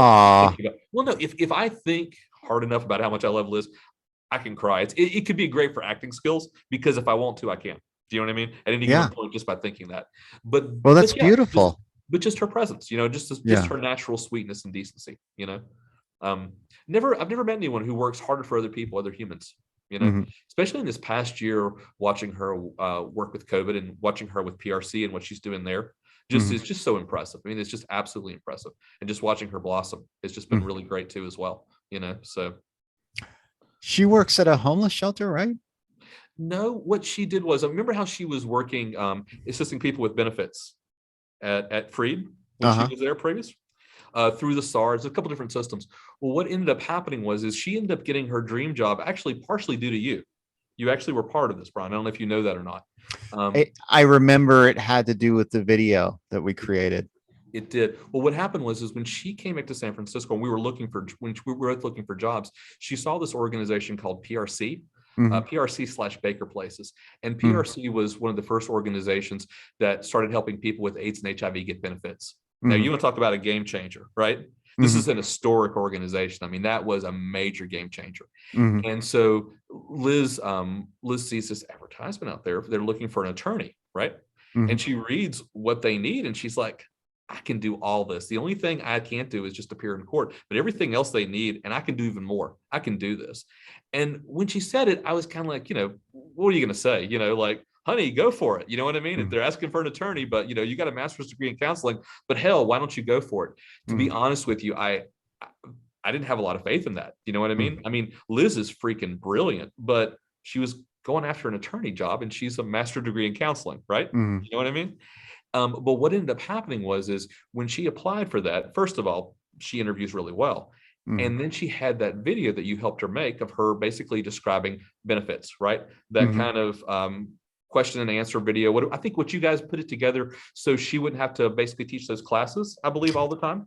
Yeah, it was the idea was that, it would free up more time to work with consumers and and it was a social security benefits video. Yeah. There you go.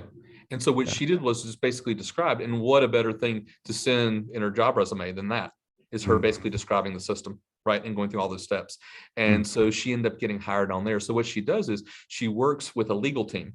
And they help people with AIDS, HIV, and now they've included also mental health and disability into it as well. And mhm. so she assists basically with the legal team with helping people get benefits. Yeah, now it all came back to me. Now I remember. Yeah, yeah. But wasn't, I think I'm confusing. Wasn't there the opportunity you were going to work at a homeless shelter or something like that? Wasn't that? What I ended up doing was I ended up working as a case manager in the Tenderloin in downtown. Mhm.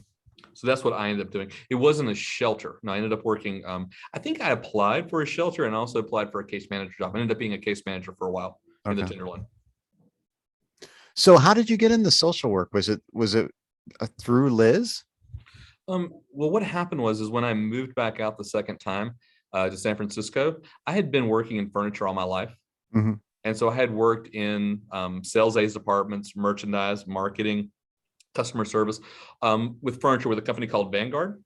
Mhm. And so also did a lot of account management for their bigger accounts. So I was kind of like the go-to person for a company called Laura Ashley. I don't know if you remember Laura Ashley was a British company, but they Uh-huh. had a lot of home stores. And so I managed their furniture account. Also, I managed it for Anthropology and then one called Calico Corners. So I was just doing just furniture stuff. Mhm. Um, and so when I came back to San Francisco the second time, I was like, I don't want to go back into furniture, but it's easy, right? With my Mhm. resume, I could get a job at a furniture store. I could get a job at a manufacturer, wherever. And there just happened to be an import designer in Bayview called Zocalo. And so I applied for a job in their customer service department. And so I just started working in furniture, right? Mhm. And so I was in their customer service department. I eventually was kind of like a little manager for their customer service department. And then I moved into merchandising. And so basically after that, I was just doing a lot of purchasing. Mhm. And there was a certain point where, and I don't belong in any job doing math. It was kind of funny. I was even doing that. I was making projections 5 months out of what dining room set's going to sell or not. Do you know what I Mhm. mean? And how much to order. And Mhm. so there got to be a certain point where, my job was basically just calling and yelling at factories in Indonesia and China and the Philippines, where's my furniture, and get it to Mhm. me cheaper, right? And get it to me Mhm. faster. And one of the things you kind of learn when you're in that business, cheaper and faster means more toxic, right? Yeah. And it also means less wage for the workers. And I think there was times when I would have conversations with factory owners and things that it just got to the point where I was realizing it wasn't me. I Mhm. have no business. First of all, I have no business projecting and purchasing. I was like doing couple $1 million purchase orders for big, boatloads of furniture. I don't need to be signing off those kind of checks. I don't need that responsibility, nor should I have it. Do you know what I mean? Yeah. Right. But the other parts about it is I didn't like the business. The Mhm. furniture basically was, made to fall apart. It was just toxic, fall Yeah. apart furniture. Yeah. You It's know like what I mean? compressed sawdust and Yeah. chemicals. Yeah, yeah. And the gassing out of some of that stuff was terrible. I mean, it was just Mhm. nonstop, man. And it was Yeah. gross. And it wasn't who I was or what I wanted to be. And so there was a point where I'm like, I got some money saved. I'm just going to walk out the door. I'm just done with Mhm. this. I'm not going to do this. I'll find something else. And so I left. I thought, I'm just going to do nonprofit work.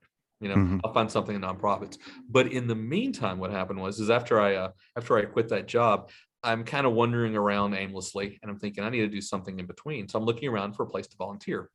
Well, there was a organization called the Faithful Fools in the Tenderloin.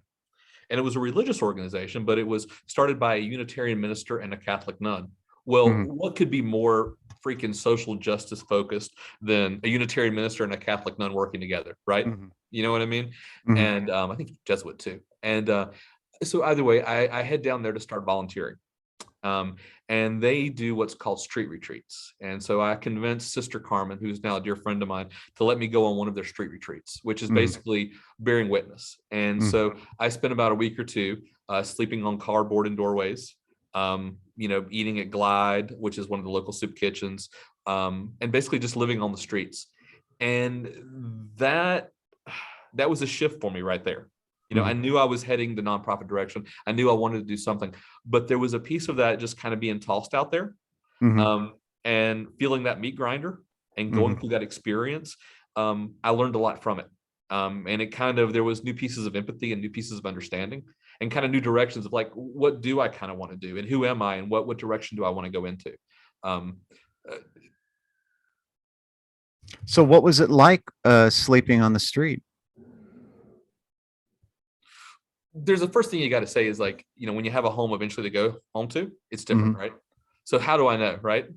But what I can say is that through that process, I started finding myself doing things in public that were a lot different than I was used to, right? Kind of like you could find yourself picking your nose a lot quicker, right?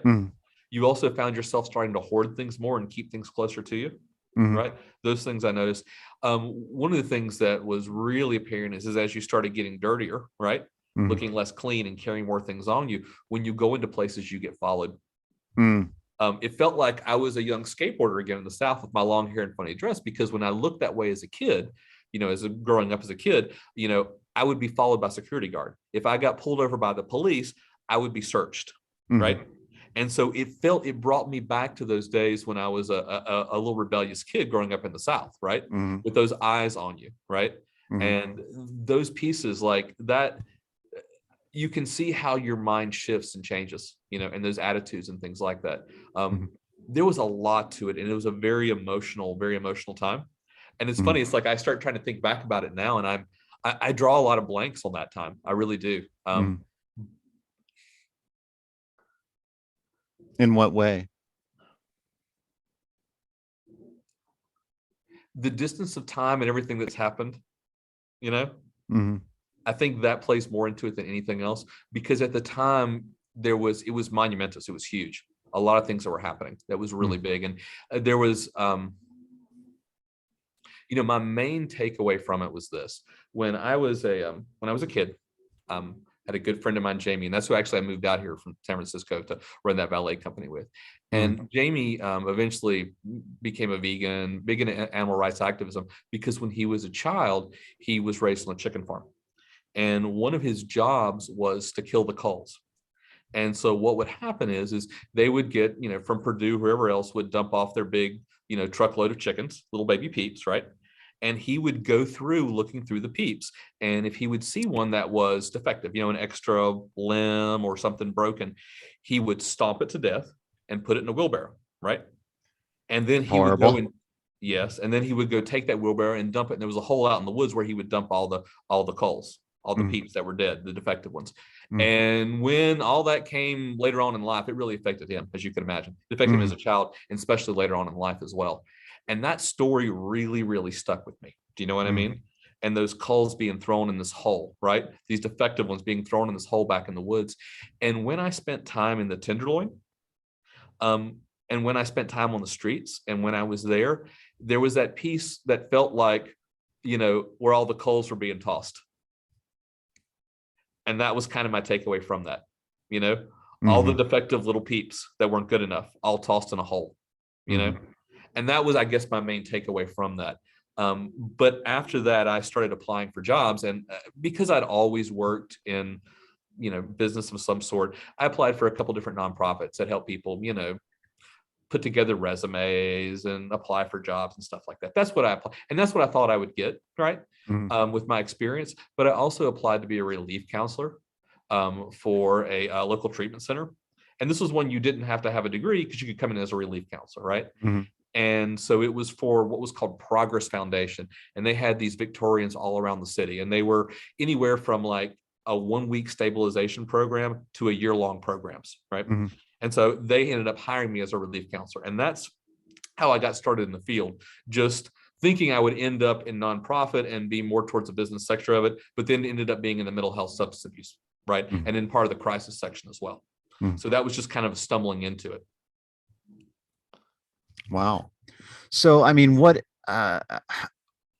is it that, you're still doing it now, right? You mentioned that, you're working with Facebook. And so like, what keeps you in it? Because it's, social work is fucking hard, and it's draining and exhausting. And I mean, it is fulfilling. I mean, I'm talking, just being, because I'm in it and I'm stressed out, but but like a lot of people burn out and they move on, because it's I mean, if we think about it, there's all these problems in society, and we're trying to just triage these things when we really need some major systemic change. And I mean, that was when I was a disability community advocate. That was the most frustrating thing for me, was like, I feel like just being a band-aid on a gaping, leg that has been amputated. There's it's just, it's like, how do you treat that when there's so many horrible things, and I'm talking from my perspective, and so what keeps you in it? Like, what keeps you moving forward?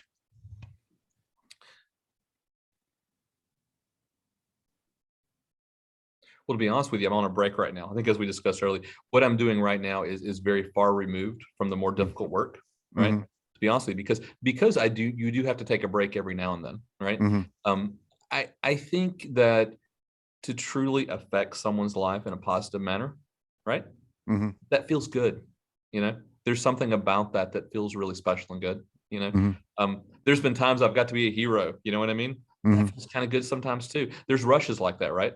Right. Mhm. Especially when I was doing crisis work, there was all kinds of different Mhm. things like that. So there's a high to it, right? There's that high to it. Um, there's also the sadness, right? But that's all part of it. I mean, it's just life. It just continues to move. I know it's impossible. I mean, I live in the Tenderloin. You know what I Mhm. mean? I know it's all impossible, but it doesn't mean I'm not going to still work. Yeah. You know, um, like for me, it's like there's in a lot of ways that I know that what we have, we're going to have to sit in. It's not fixable. No matter what Mhm. anyone wants to think. And the only way we're really going to prevent this and fix it, if we have time, right, is Mhm. typically going to be through reinvesting in our youth, right? Because a lot of what I have to deal with is just based off of youth trauma and Mhm. poverty. A lot of that's what it stems from, what it comes from. And it's just a matter of us taking better care of our young people now. Because I don't, but when I say that, that doesn't mean I'm still not going to fight, because I'm going to continue, because it's what we're supposed to do. We're supposed to Mhm. take care of our brothers and sisters. There's no question about that. You know, Mhm. there's no question. And is it easy? No, it's awful. You know what I mean? It's terrible. And I'll, Mhm. I'll give you kind of the reason why I'm taking a break right now. Mhm. When I came back to San Francisco, I started doing case management in the Tenderloin. Mhm. And I worked at a particularly rough hotel. My first day on the job, I guess this was my hazing. A bunch of this one person decided to tape a whole bunch of cockroaches to my door of my office. Ah, I had like 5 or 6 cockroaches taped to it. were they But alive? no, they were dead. They were dead. Okay. I mean, they could have been. So I don't know. I peeled it off quickly and threw it away. So I'm Right. not 100% sure. But the place I was working in was notorious. And I remember when I first started, there was something I was told, something like, by one of the clients, people check in, but people basically leave here on stretchers. They die. People, and when I got to this place, it was constant, Brian. It was a constant death. Every couple weeks, I was dealing with someone new passing. And I found my first body. And that was tough. This woman I was working with, and I've never Mhm. found a body. This was my first one after all these years, and Mhm. that laid a hurting on me. That was tough. And then there was a certain point where I'm working with one of my colleagues, and a very drunk, hostile person pulled a knife on us and quartered us.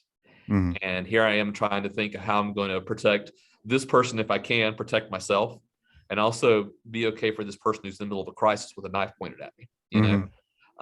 And then another old gentleman I helped basically say goodbye to, and did God, it was days and days of just kind of watching him suffocate. He may have been one of the first people to pass a COVID. And it was just death after death after violence. And I just said, I need to stop for a minute and just take a break, Mhm. because it was too much. You know what I mean? It was absolutely too much. I was crushed. A lot of my soul got crushed, especially the body. That was probably the toughest one for me. And so I decided I'm just going to go do something kind of mild and kind of happy-go-lucky and peaceful. So there was a local ARC, and they were offering jobs with some were job coach jobs, and then other ones were just taking people around the city, people with intellectual disabilities, and taking them to the park and taking them to museums and different cultural events. And I Mhm. originally thought I would just be doing that, but I ended up being a job coach. And Mhm. so through a lot of the pandemic, I would just be going and checking up on people in the workplace who had developmental disabilities, just helping them interface with their job, stuff like that. And I got to the point where I got completely kind of not over it. It's a fine job, good supervisor. It's easy work, right? A good thing for me resting, especially now, right? But it just got to the point where I was ready to go back to the fray again because I started getting antsy, and I know where my field is, and I know what I do in life. Do you know what I mean? I know where I'm valuable, and I know what I'm good at. And then my boss looked at me and said, Facebook is reopening right now. And Facebook has about 15 developmentally disabled people who work there through a contractor. And they need a job coach there to come and check on them. Do you want to do it? And I thought, well, what an interesting opportunity to wander around Menlo Park Facebook headquarters, right? And check up on some people with developmental disabilities and interface with the job place. And so that's what I've been doing now for, I think, since May. I've been doing that. And like I said, fascinating, absolutely fascinating. The social worker being behind the scenes at the biggest, social media company in the world. And it's a very bizarre experience because there's not a lot of people there. It's pretty well empty right now, right? And it's miles and miles of buildings, miles of courtyards and restaurants. And it's very much like social media in a lot of ways has replaced religion in certain ways. It's their headquarters is very much a Vatican-like city in a city. You know what I mean? Dental services there. I mean, it's endless. Dry cleaning services. It's something I'm not used to. And especially, you got to consider, I was working. My last office was in an SRO Tenderloin hotel. Yeah. And my next office is I'm wandering around Facebook, which is like there's no more wealth than that. Do you know what I mean? Yeah. And so it's been a fascinating experience. Now, would I get paid by Facebook? No. Would I work for Facebook? No. I've worked for a contractor, a nonprofit helping a contractor who has people there. Do you know what I mean? And the thing I can say about that I do appreciate, because obviously I don't want to talk a lot about the work, my work particularly, but what I can say about it, what I'm happy about it, is the contractors there and the people that work with them in Facebook. There's a lot of respect given, right? And it really is a cool opportunity for people. Now, like I said, would I ever work for Facebook? No. Do you know what I mean? Would I ever accept a check from them? No. I work for a nonprofit in San Francisco. Do you know what I mean? And I work for some participants who happen to work at Facebook. So that's where I'm at.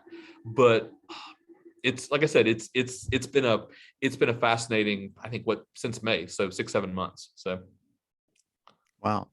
So let's talk a little bit about your worldview. Like what do you think most informs your worldview or influenced your worldview?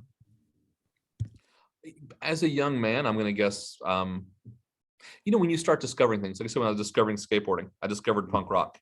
And so we go back to San Francisco. How much San Francisco has influenced me since I was a child, right? So punk rock music, Dead Kennedys, Jello Biafra. I started all of Jello Biafra's spoken words. And this was coming right at the time when I was in high school and the Gulf War was going on, right? And there was talk of draft, right? And so I had some real feelings around that as well, as you can imagine. And there was something called Channel 1 where we would have to watch this video screen every day in school. And they would try to sell us Snickers and Coke, and then they would give us the news, and the news would be smart bombs. You know what I mean? Videos of smart bombs and us blowing up buildings in Iraq and Kuwait. And so that informed a lot of it. And then just having a father like I did. A prime example. I was telling you, we took the van out west, right, when we were kids. My father's two big things he wanted to do out west is, first, he wanted to see Crazy Horse Mountain, right? That was his big thing because he adored Crazy Horse. But the other thing that he had to do more than anything in the world, and let me tell you, it caused a big fight with my parents on the way out there. My father had to piss on Custard's grave. There was no way he was not going to go out west and piss on Custard's grave. And so what eventually happened was a compromise, because my mother, was very patient with my father. And so the compromise was he was going to pee in this vial and then dump it on Custard's grave. So yes, my father pissed on Custard's grave. So it wasn't the act of doing it. It was just the idea of him actually doing it there in a public space. He really felt like, because obviously he was, being a man who loved Crazy Horse and Native American culture like he did, also being a man of history, General Custer, there's no way, You can be a man like him and not want to put your own urine on Custard's grave, right? As a final fuck you, I think is what that was more about, right? Right. So no, I I just meant your mom being embarrassed she was fine with him doing it. She just didn't want to see him doing it. Or my mother's a very rational person, understands that law enforcement can get involved in such matters. Right. Yeah. And things can escalate and things can happen. She's a very practical woman, and I'm very thankful she's been there for him over the years. It's really helped out a lot, right? Yeah. Because his first impulse is really, they're great. They're social justice minded, right? Yeah. I totally agree with them, right? So I'll tell you, let me tell you a good story about Dad, which kind of gives you sort of where I come from. When my dad was a young man, and he wasn't proud of this, but he used to follow around disasters, right? And so he would do various contractor work, anchoring trailers. I don't know what all he did, but just following around disasters. And he was working for a gentleman that he knew was gouging. Now, my father wasn't making a lot of money off of this, but he knew that whoever this guy was working for in these disaster sites were gouging. And he wasn't proud of that because he knew that, right? And so years and years and years passed. And then at a certain point, I don't remember what hurricane it was in the late 80s, but my father saw it happen and he was like, I need to make amends. And so from then on out, he spent every time there was a hurricane, he would shut the store down for 2 or 3 weeks, and he would go down with the Salvation Army and he would run a food canteen at all the big hurricanes. And it was good for him, right? It was important.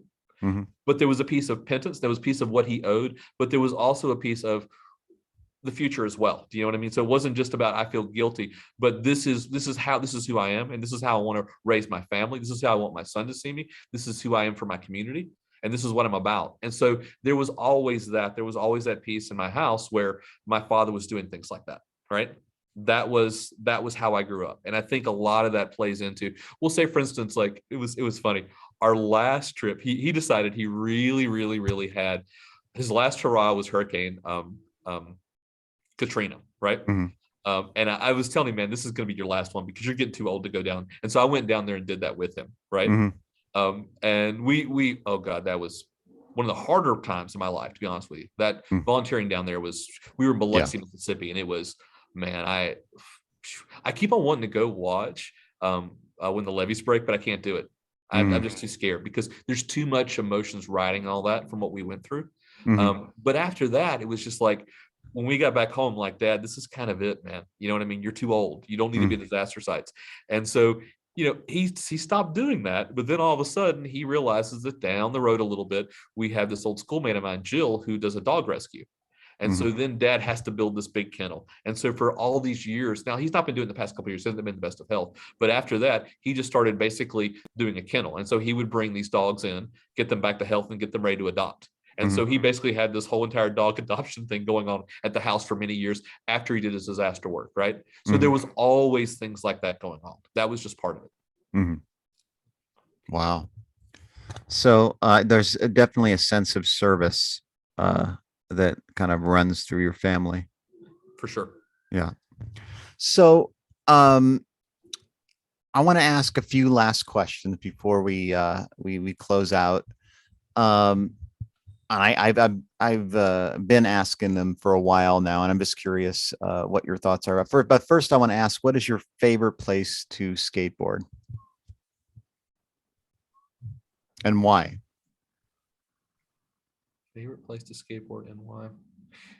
I tell you where it's going to have to be, and it's absolutely a terrible place to skateboard, and it's no longer. But in the Panhandle in San Francisco, which is this little shoot off of the park over in the Haight-Ashbury, there was an old Foursquare place where people would play I think it was Foursquare is the name of the game.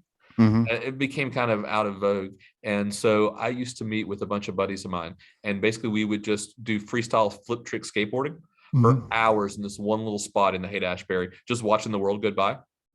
And there was nothing to the spot. It was just the company I was with, the times and the years it was happening, right? And the place I was in. Thank you. So these are the two questions I ask, and I only want you to say what comes to your mind. You don't have to think about it, and if you don't have an answer, that's okay as well. So my question to you is, if you could speak to every living creature on Earth in their own language at the same time, what would you say? Like an omnipotent voice.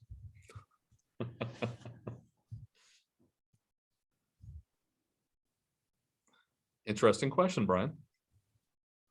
Thank you.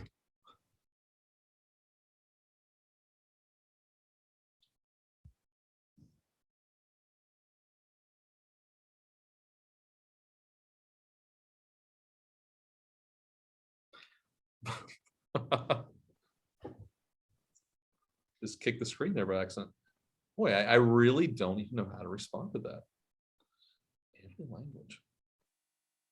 Let me ask you. I'd like to say something comforting, but it would only be a lie. Because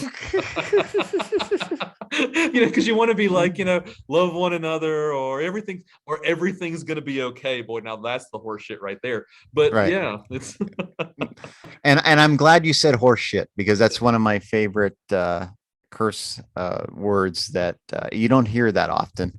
It's a southern. It was big around my house when I was a kid. That was a big one. I don't know if it was the South or just my father, but horseshit was a big one around my house.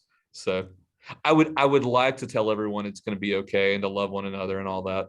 I'd like to be able to say all that. That sounds really good. That's what I want. Yeah. Well, that's yeah, that's fair. That's fair. Yeah. So what would be written on your epitaph, or what would your epitaph be? Yeah. Boy, I tell you, these are things that I absolutely don't think about. I don't care. I'll be honest with you. I absolutely do not care. There is not one part about me that cares. Mm-hmm. Yeah. Okay. All right. Well, it's ironic, because I feel like you do care. I think you have an immensely empathetic and compassionate and loving way about you. And, that's why I wanted to talk with you, because, I knew that you had a lot of stories, and I knew that, you're trying to make the world a better place. And I appreciate you very, very much. And everything that you and Liz do. And please send her my best and tell her I hope she's doing well. And everybody misses her, and at the office. And we miss you as well. Although it's easier to miss Liz, though. I get that. Trust me. Well, you were only there for what? How long were you there? Oh, I'm teasing. I know. I was only there for a matter of I think 4 months. Yeah, I think it was something like that, because we were already in transition, getting ready to move back to San Francisco. That was our plan at that point when I moved over there. So it was already in the works. So. Well, thank you so much for spending time with me and sharing all that is alive within you. I deeply appreciate it. Sure. And where do you think you're going to go next? Do you have any idea? I'm not sure. Like I said, at this point now, I've enjoyed the anthropologist side of me, getting to wander around this place. But after this, I'll probably just go back into, probably working crisis. You know what I mean? A mental health crisis. Probably working within the homeless community is where I'll go back to. That's eventually what's going to happen. But for, like I said, right now, it's kind of a nice break, and I get fed really well. So whatever they say about Facebook's food, it's all true. So I've really. Social workers don't eat like this. It's absurd. So right. Yeah. So that's this is probably I'm probably gonna post this after, probably like on the 30th, and if all goes well. And so I know that everybody listening and watching, it's going to be after the holidays, but I wanted to wish you and Liz a very happy and peaceful holiday season, and please stay healthy. Fantastic. Oh, can I, I do have something to plug, by the way. Oh, okay. Yeah, please do. Amazingly enough, I had a little fantasy of mine happen just recently. So my friend Brockton, I was telling you about, is working for a magazine called We Do What We Want. Okay. And We Do What We Want is by Holy Mountain Press is the name of the company that puts it out. But he's been getting to do a lot of interviews with pro skateboarders and people in the skateboard industry through this magazine.